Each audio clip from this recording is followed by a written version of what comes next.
Bombay high court ने कंगना रनौत के office में तोड़फोड़ को लेकर बीएमसी को फटकार लगाई। हाईकोर्ट ने पूछा, जब मालिक मौजूद नहीं था तो बीएमसी ने उसकी संपत्ति में प्रवेश कैसे किया।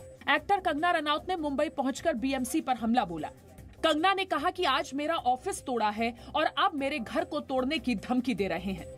उद्धव ठाकरे, तुझे क्या लगता है कि तूने फिल्म माफिया के साथ मिलके मेरा घर तोड़ के मुझसे बहुत बड़ा बदला लिया है? आज मेरा घर टूटा है, कल तेरा घमंड टूटेगा।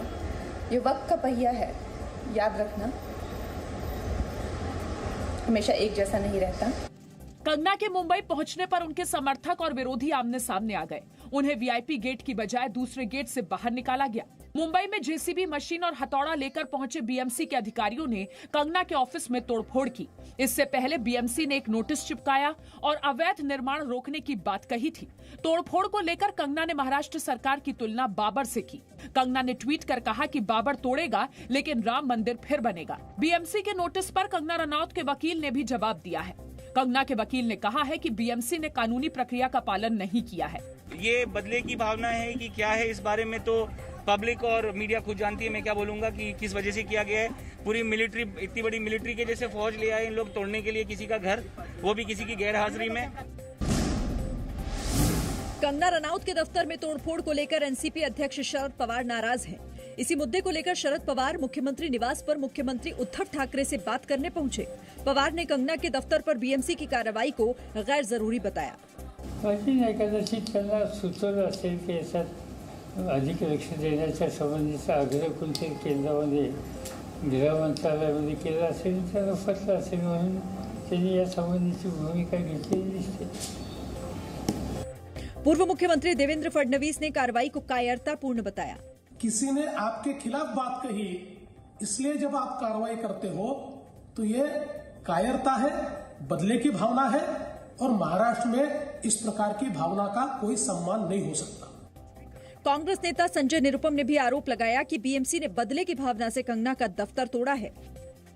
आज कंगना रनौत का जो कार्यालय था उसके ऊपर जो तोड़फोड़ की कार्रवाई हुई, उसकी आवश्यकता नहीं थी। साफ दिख रहा है कि यह बदले की भावना से उत्पन्न। सुशांत सिंह राजपूत केस से जुड़े हुए ड्रग मामले में आरोपी रिया चक्रवर्ती को आज मुंबई की भायखला जेल में शिफ्ट कर दिया गया। रिया चक्रवर्ती 22 सितंबर तक न्यायिक हिरासत में रहेगी।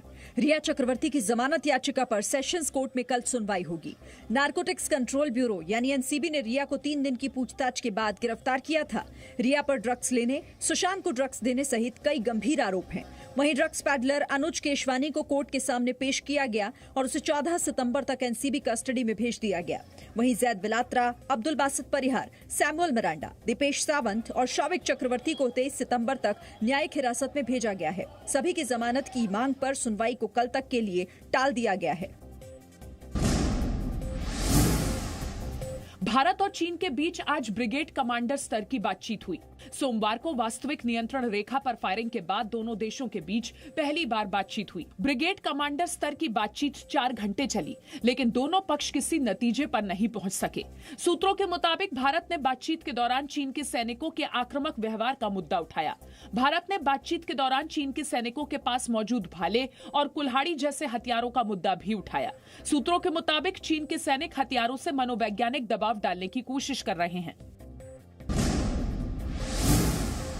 लद्दाख में वास्तविक नियंत्रण रेखा पर चीन के सैनिकों की घुसपैठ की कोशिशें जारी हैं। सूत्रों के मुताबिक चीन के सैनिकों ने 8 सितंबर को भी घुसपैठ की कोशिश की थी।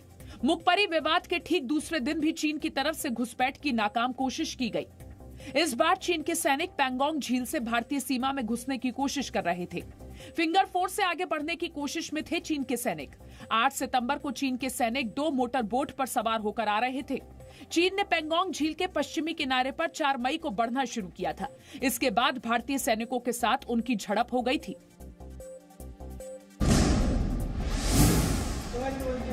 जम्मू कश्मीर के अनंतनाग में सीआरपीएफ के जवानों पर आतंकियों ने ग्रेनेड हमला किया है। अनंतनाग के लाल चौक पर आतंकियों ने सीआरपीएफ की 40 बटालियन पर ग्रेनेड फेंका। हमले में एक सीआरपीएफ जवान घायल हो गया। घायल जवान का इलाज चल रहा है। इलाके की घेराबंदी कर दी गई है और सर्च ऑपरेशन जारी है। फिल्मों के हीरो जी न्यूज पर दिखाए गए सुशांत सिंह राजपूत के 2 एक्सक्लूसिव वीडियोस पर पूरे देश से प्रतिक्रियाएं आ रही हैं। दोनों वीडियोस इस साल फरवरी के हैं, जिनमें सुशांत सिंह ड्रग्स के नशे में नजर आ रहे हैं और उनके साथ रिया चक्रवर्ती हैं। वीडियो देखने के बाद मुझे ये लग रहा है कि वो सुशांत को बचा नहीं सक रही थी वो, क्योंकि वो दवाई देके और ड्रग्स देके उसको मार रही थी वो। आदमी वीडियो तभी बनाता है जब किसी को ब्लैकमेल करना होता है। उनको सुधारने की जगह में आप उनका वीडियो निकाल रहे हो and then you are publishing it, ये एक धोखा ही है कहीं ना कहीं। सुशांत केस में जी न्यूज के इस विस्फोटक वीडियो से बॉलीवुड का ड्रग्स गैंग सवालों में आ गया है। फिल्म इंडस्ट्री में ड्रग्स रैकेट की जांच के लिए अब एसआईटी की मांग उठ रही है। राजनीति में बड़े पदों पर लगे लोग, कुछ पुलिस विभाग के अधिकारी कर्मचारी, कुछ ड्रग माफिया और ऊंचे पैमाने पर फिल्मी दुनिया के लोग इस कारोबार में सेवन में भी लगे हैं और व्यापार में भी लगे हैं, जिसकी जांच होनी चाहिए। सूत्रों के मुताबिक रिया और उनके भाई शोभिक चक्रवर्ती से पूछताछ में एनसीबी ने बॉलीवुड के 25 कलाकारों की लिस्ट तैयार की है। एनसीबी जल्द ही इन कलाकारों को पूछताछ के लिए समन भेज सकती है। फ्रांस से भारत आए 5 रफाल विमान कल भारतीय वायुसेना की 17 गोल्डन एरो स्क्वाड्रन में शामिल हो जाएंगे। अंबाला एयरफोर्स स्टेशन पर इस खास समारोह में रक्षा मंत्री राजनाथ सिंह 5 रफाल को वायुसेना में शामिल कराएंगे। इस मौके पर फ्रांस की रक्षा मंत्री फ्लोरेंस पार्ले भी मौजूद रहेंगी। फ्रांसीसी रक्षा मंत्री के साथ एक डेलीगेशन भी समारोह के लिए आया है। Chief of defence staff general Bipin Rawat और वायुसेना प्रमुख air chief marshal RKS Bhadauria भी कार्यक्रम में रहेंगे। सूत्रों के मुताबिक लद्दाख में चीन के साथ बढ़ते तनाव को देखते हुए वायुसेना एलएसी के पास बनी हवाई पट्टियों और हेलीपैड का निरीक्षण कर लैंडिंग और टेक ऑफ की परिस्थिति चेक कर रही है, ताकि आपात स्थिति में इनका इस्तेमाल किया जा सके। भारत चीन के बीच जारी सीमा विवाद के दौरान विदेश मंत्री एस जयशंकर मॉस्को पहुंच गए हैं। वो अपने 4 दिन के दौरे के दौरान यहां शंघाई सहयोग संगठन के विदेश मंत्रियों की बैठक में शामिल होंगे। विदेश मंत्री एस जयशंकर ने आज शंघाई सहयोग संगठन यानी एससीओ की बैठक से अलग किर्गिस्तान के विदेश मंत्री से मुलाकात की। विदेश मंत्री एस जयशंकर ने कहा कि किर्गिस्तान के विदेश मंत्री चिंगीज एदरबेकोव के साथ एससीओ से अलग एक सार्थक बैठक हुई, जिसमें द्विपक्षीय और क्षेत्रीय हितों के मुद्दों पर चर्चा की। उनका ये दौरा रक्षा मंत्री राजनाथ सिंह की रूस यात्रा के महज कुछ ही दिनों बाद हो रहा है। ये भी बताया जा रहा है कि 10 सितंबर को भारत के विदेश मंत्री की यहां चीन के विदेश मंत्री से बातचीत भी हो सकती है।